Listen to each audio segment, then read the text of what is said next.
안녕하세요. 오늘은 1월 19일 금요일입니다. 24년도 1월달 중반이 넘어섰습니다. 오늘 복음은 마르코 복음 3장 13절에서 19절인데 오늘 예수님께서는 12제자를 뽑으시고 소위 교회의 기본 조직을 형성하십니다. 그런데 12제자를 뽑을 때에 가장 첫 번째로 오늘 마르코복음 3장 13절은 이렇게 말씀하세요. 예수께서 산에 올라가시어 당신께서 원하시는 이들을 가까이 부르시니, 당신께서 원하시는 이를 부르신다는 거죠.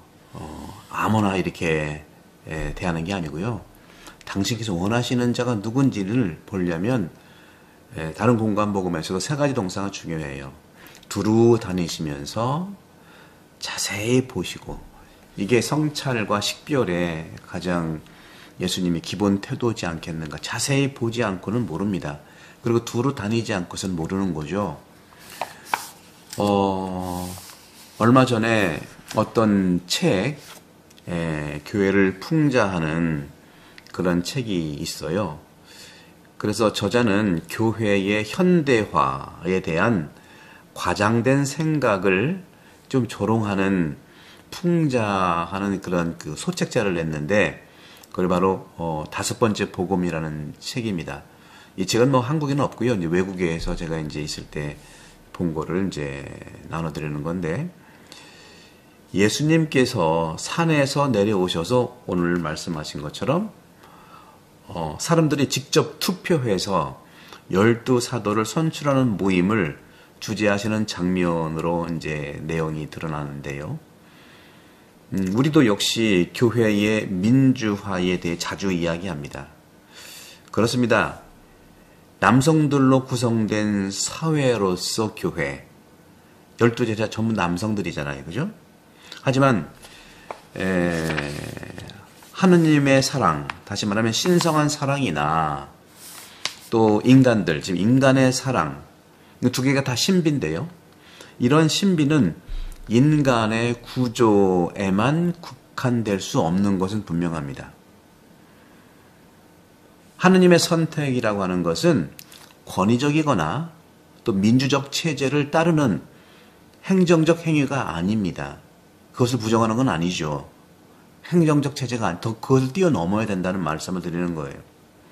그것은 사람이 사랑으로 자유롭게 반응하는 사랑의 자유로운 선택이라는 것이죠.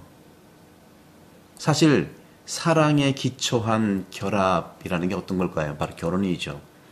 결혼해서 사랑을 시작하는 게 아니라 사랑에 기초한 결합이 혼인인데, 이 혼인에서는요, 사랑이 어느 정도 완결하게 기초가 된 다음에 법과 결혼권의 이러한 권리와 책임이 주어지고 의지되는 것이죠.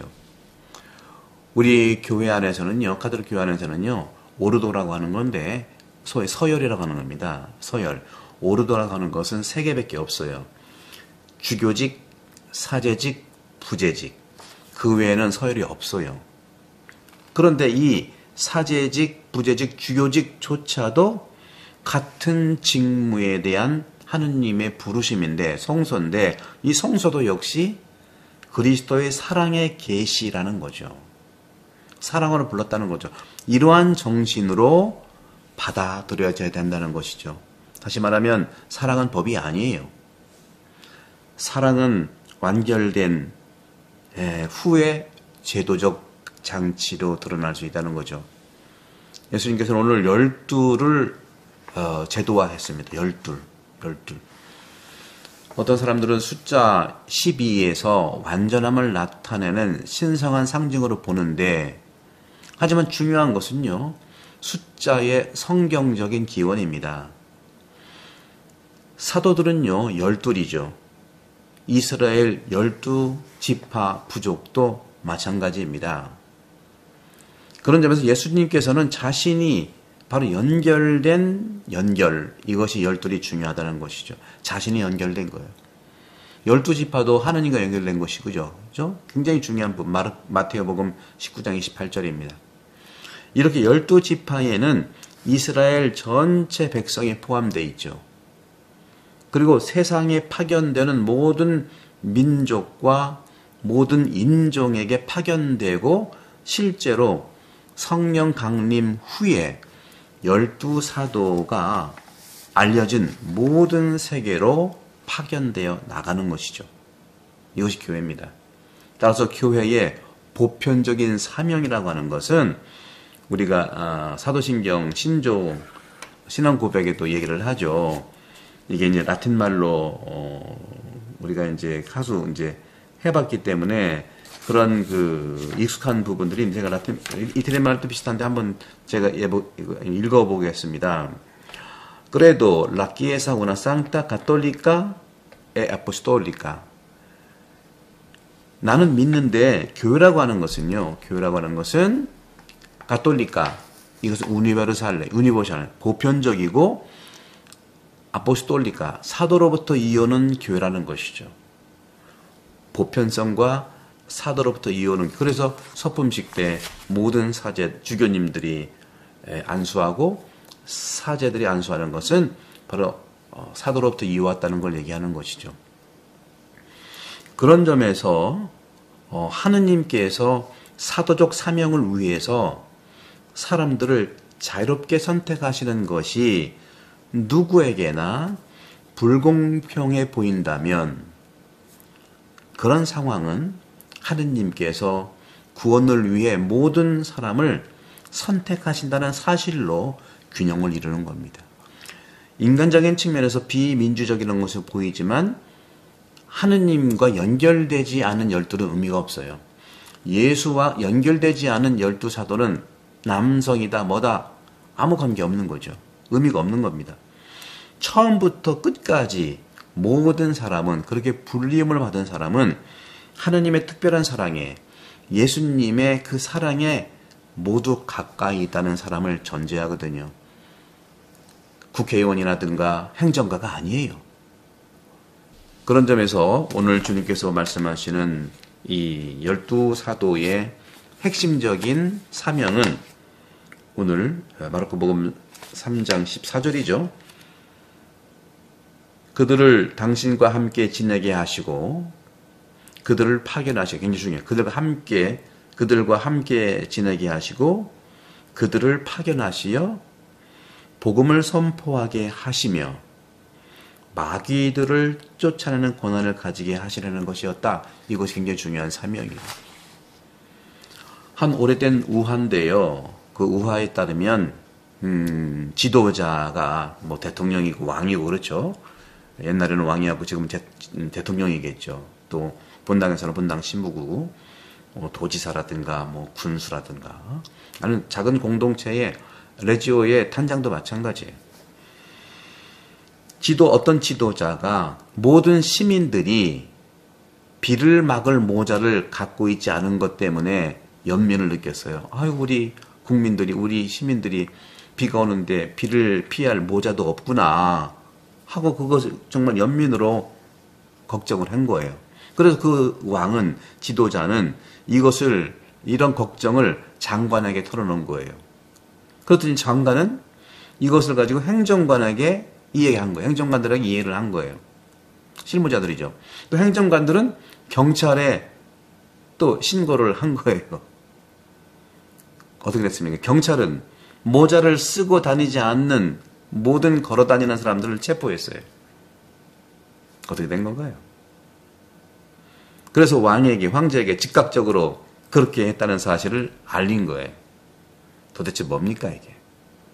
그러자 더 이상 모자 없는 시민들은 거리에 없었다는 것이죠. 아이러니하지 않습니까? 연민과 걱정이 구속과 압수수색으로 들어간다는 것이죠. 명령이 위에서 아래로 전달될 때 권력이 어떻게 작동하는지에 대한 아이러니한 이야기인데 오늘날도 이루어지고 있는 겁니다. 전 세계적으로 이루어지고 우리나라에서 이루어지고 저희 본당도 이루어지고 있어요. 2000년 전 사도들이 전한 말씀대로 살아가는 교회에도 유사한 일들이 일어났다는 것이죠. 우리 본당도 일어난다니까요. 우리나라도 일어나고 있지 않습니까? 전 세계도 일어나지 않습니까? 별의별 얘기를 다 있는데 바로 이런 얘기예요. 우리가 인간의 시선으로만 교회를 바라본다면 그것은 타당한 질문이에요. 하지만 그리스도, 예수 그리스도에 의해서 전달된 이런 권력이라고 할까요? 그것은 통치자에게서 직원에게로 전달되는 것과 같은 것이 아니에요. 그리스도께서는 사도들을 보내서 자신을 대신하여 설교하도록 하신 것이 아니라는 것이죠. 그분과 함께하는 겁니다. 12지파가 하느님과 함께한 것처럼 12사도가 예수님과 함께하도록 하신 거예요. 오늘 보셨잖아요. 오늘 3장 13절에 그들을 당신과 함께 지내게 하시고 그들을 파견하시어 복음을 선포하게 하시고 마귀들을 쫓아내는 권한을 가지게 하시려는 것이었다. 사실 그분은 그들과 함께 계시고 임마누엘, 지속적으로 현존하시며 행동하는 사람이 사람인 것처럼 그렇게 보일지라도 항상 그렇게 행동하세요.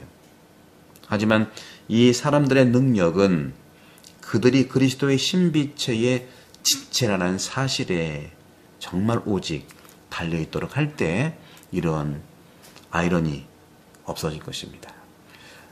구독, 선교 부탁드리고요.